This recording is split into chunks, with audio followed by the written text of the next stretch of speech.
নমস্কার সুধী প্রিয় দর্শক, ভোরের আলোয় আপনাদের স্বাগত জানিয়ে শুরু করছি সন্ধ্যেকালীন আপডেট। রেমাল সরলেও সপ্তাহভর দুর্যোগের পূর্বাভাস আবহাওয়া দপ্তরের তরফ থেকে। তুমুল বৃষ্টিপাতের সম্ভাবনা বেশ কয়েকটি জেলাতেই রয়েছে। পাশাপাশি আগামী দিনে আবার ফিরে আসতে পারে তাপপ্রবাহের পরিস্থিতি। তবে বর্ষা নিয়ে কী আপডেট দেওয়া হয়েছে এবং ঘূর্ণিঝড় রেমালের বর্তমান অবস্থান কোথায় এবং কী পর্যায়ে রয়েছে তা সম্পূর্ণ আপনাদের জানাবো এই ভিডিওর মাধ্যমে। অবশ্যই ভিডিওর শেষ পর্যন্ত দেখতে অনুরোধ করলাম। দেখে নিন বাংলাদেশ আবহাওয়া দপ্তর তাদের নতুন আপডেটে কী জারি করেছে। রবিবার থেকে ঘূর্ণিঝড় রেমালের দাপট দেখেছে দক্ষিণবঙ্গ এবং বাংলাদেশবাসী। তবে গতকাল সোমবার বিকেল অবধি চলেছে বৃষ্টি।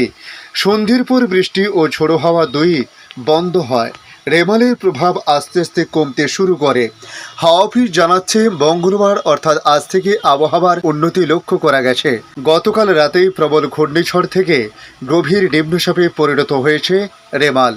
ক্রমেই এখন পশ্চিমবঙ্গ ও বাংলাদেশের উপর দিয়ে উত্তর ও উত্তর পূর্ব দিক দিয়ে এগিয়ে চলেছে সেটি। রেমাল যেহেতু এখন অনেকটাই দূরে সরে গিয়েছে, তাই আজ দক্ষিণবঙ্গের কোনো জেলায় ভারী বর্ষণের সম্ভাবনা নেই। তবে উত্তরবঙ্গের জেলাগুলিতে আগামী কয়েকদিন ঝড় বৃষ্টি হতে পারে। আলিপুর আবহাওয়া দপ্তর জানাচ্ছে আজ কলকাতা সহ দক্ষিণবঙ্গের সকল জেলায় বৃষ্টির সম্ভাবনা রয়েছে, তবে বিক্ষিপ্তভাবে বিকেলের পর রাতের দিকে। গত দুদিনের মতো ভারী বর্ষণ নয়, আজ হালকা থেকে মাঝারি বৃষ্টিপাত হতে পারে দক্ষিণে। বৃষ্টির সঙ্গে ঝোড়ো হাওয়া বইতে পারে, তবে কোথাও কোনো সতর্কতা জারি করা হয়নি। আগামী শনিবার অবধি দক্ষিণের সকল জেলায় হালকা বৃষ্টির পূর্বাভাস রয়েছে। সপ্তাহান্তে দিন তথা রবিবার দক্ষিণবঙ্গের সকল জেলায় হালকা থেকে মাঝারি বৃষ্টিপাত হতে পারে, সেই সঙ্গে দোসর হতে পারে ঝোড়ো হাওয়া। আজ থেকে দক্ষিণবঙ্গের সকল জেলায় তাপমাত্রা 3 থেকে 5 ডিগ্রি সেলসিয়াস বাড়তে পারে। অন্যদিকে দক্ষিণবঙ্গে বৃষ্টির পরিমাণ খানিকটা কমলেও আজ থেকে উত্তরবঙ্গে বর্ষণ বাড়তে চলেছে। আজ উত্তরের 3 জেলায় কমলা সতর্কতা জারি করা হয়েছে। আজ ভারী থেকে অতি ভারী বৃষ্টির পূর্বাভাস রয়েছে জলপাইগুড়ি, কুচবিহার এবং আলিপুরদুয়ারে। অন্যদিকে কালিম্পং এবং দার্জিলিংয়েও ভারী বৃষ্টির পূর্বাভাস দেওয়া হয়েছে। আগামী বুধ, বৃহস্পতি এবং শুক্রবার আলিপুরদুয়ার, জলপাইগুড়ি এবং কুচবিহারে ভারী বৃষ্টিপাতের সম্ভাবনা রয়েছে।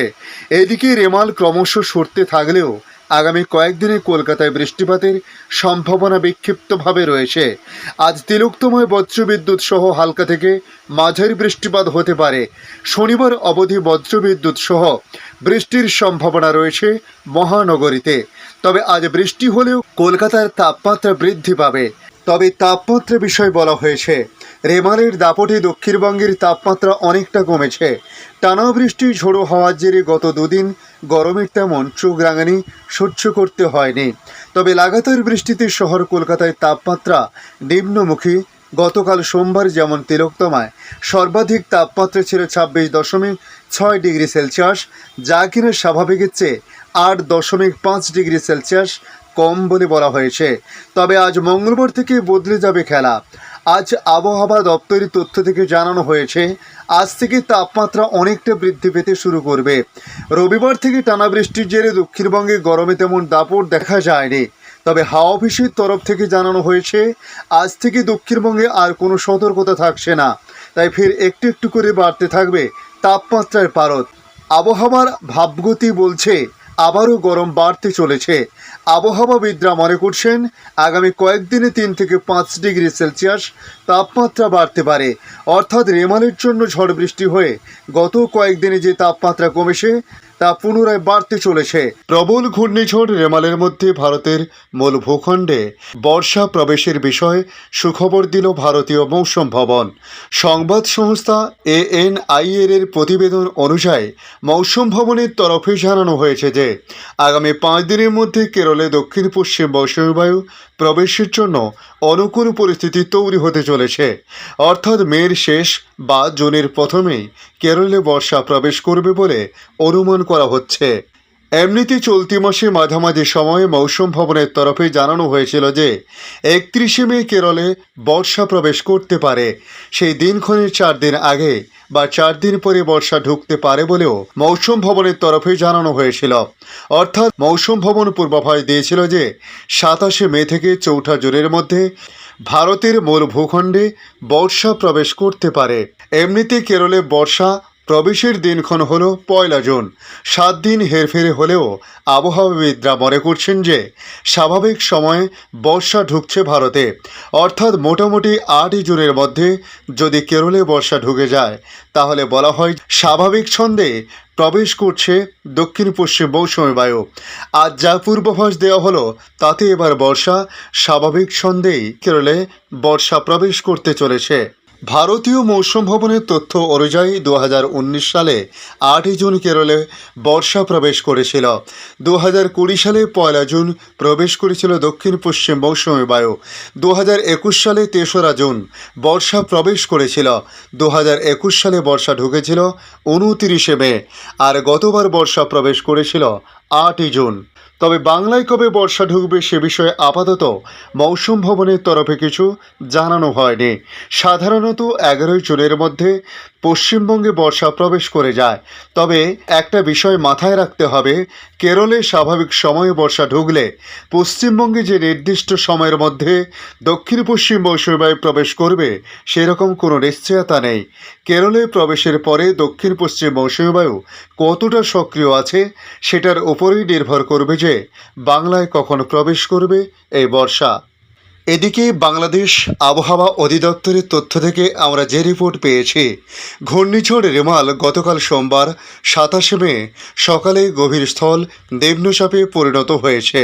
এটি আরও উত্তর ও উত্তর পূর্ব দিকে অগ্রসর হয়ে বৃষ্টি ঝরিয়ে দুর্বল হতে পারে আজ মঙ্গলবার 28শে মে। তাই 8 বিভাগের অধিকাংশ জায়গাতে দমকা বা ঝোড়ো হাওয়া সহ মাঝারি থেকে ভারী বৃষ্টি হতে পারে বলে জানানো হয়েছে। আবহাওয়া অধিদপ্তর আগামী 24 ঘন্টার পূর্বাভাসে জানিয়েছে, রংপুর, রাজশাহী, ঢাকা, ময়মনসিংহ, খুলনা, বরিশাল, চট্টগ্রাম ও সিলেট বিভাগের অধিকাংশ জায়গায় অস্থায়ীভাবে দমকা বা ঝোড়ো হাওয়া সহ মাঝারি থেকে ভারী বৃষ্টি বা বজ্রসহ বৃষ্টি হতে পারে। সেই সঙ্গে দেশের কোথাও কোথাও অতি ভারী বর্ষণ হতে পারে। মঙ্গলবার সন্ধ্যের পর থেকে 24 ঘন্টার পূর্বাভাসে বলা হয়, রংপুর, ময়মনসিংহ, চট্টগ্রাম ও সিলেট বিভাগের কিছু কিছু জায়গা এবং রাজশাহী, ঢাকা, খুলনা ও বরিশাল বিভাগের অনেক জায়গায় অস্থায়ীভাবে দমকা বা ঝোড়ো হাওয়া সহ হালকা থেকে মাঝারি ধরনের বৃষ্টি বা বজ্রসহ বৃষ্টি হতে পারে। বুধবার সন্ধ্যের পর থেকে 24 ঘন্টার পূর্বাভাসে বলা হয়, রংপুর, ময়মনসিংহ ও সিলেট বিভাগের 2-1 জায়গায় অস্থায়ীভাবে দমকা হাওয়া সহ হালকা থেকে মাঝারি ধরনের বৃষ্টি বা বজ্রসহ বৃষ্টি হতে পারে। ঘূর্ণিঝড় রেমালের প্রভাবে চট্টগ্রামে গত 24 ঘন্টায় 235.4 মিলিমিটার বৃষ্টিপাত রেকর্ড করা হয়েছে, যা পাক বর্ষা অর্থাৎ মরশুমের জন্য স্বাভাবিক বলছে পতেঙ্গা আবহাওয়া অফিস। এতে এই মুহূর্তে চট্টগ্রাম নগরের বিস্তীর্ণ এলাকা ডুবে আছে। ধন্যবাদ সম্পূর্ণ ভিডিওটি দেখার জন্য। ভালো লাগলে লাইক, শেয়ার, কমেন্ট করবেন। কমেন্টে অবশ্যই জানাবেন আপনার এলাকার নাম। বর্তমান সেখানকার আবহাওয়ার পরিস্থিতি কী রয়েছে তা জানাতে ভুলবেন না। পাশাপাশি নতুন বন্ধুদের কাছে রিকোয়েস্ট করব, চ্যানেলটি সাবস্ক্রাইব করে রাখুন, তাহলে পরবর্তী আপডেটগুলি অতি সহজে আপনাদের কাছে পৌঁছে যাবে। ভালো থাকুন, সুস্থ থাকুন। ধন্যবাদ।